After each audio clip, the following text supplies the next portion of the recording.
Hello, আসসালামু আলাইকুম বন্ধুরা।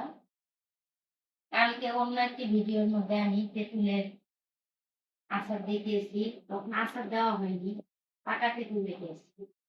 কিন্তু আজকে তেঁতুল আচার বানিয়েছি আমি চিনি দিয়ে। দেখেন, এগুলো হচ্ছে দেশি তেঁতুলের আচার। আর এগুলো কিন্তু অনেক আঠালো, দেখছেন?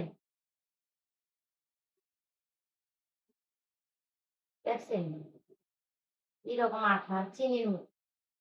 আসলে এখানে আমি আহ, বেশি পরিমাণ চিনিটা ব্যবহার করিনি। আমি একটু টক খেতে পছন্দ করি তো, এই জন্য খেয়ে দেখাতেছি। এটা হচ্ছে কিভাবে বানিয়েছি আমি জানেন?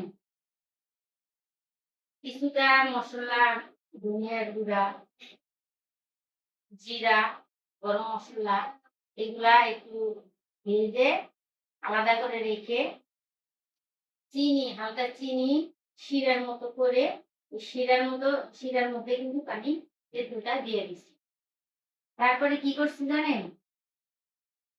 দেওয়ার পরে এই লাড়াচাড়া করছি অনেকক্ষণ। করতে, করতে, করতে, করতে ওই ভান্ড থেকে আমি উঠে এনেছি। তারপরে আমি কি করছি? কড়াইয়ের মধ্যে একটা পরিষ্কার কড়াইয়ের মধ্যে তেল দিছি, সরিষার তেল।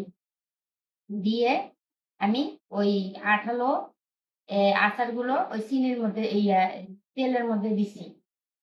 দিয়ে লাড়াচাড়া করতে, করতে আঠালো হইছে, দেখেন এরকম আঠালো। দেখছেন? আপনারা বেশি সময় লাগবে না। আপনারা একটু অল্প সময়ের মধ্যে এটা সংগ্রহ করতে পারবেন।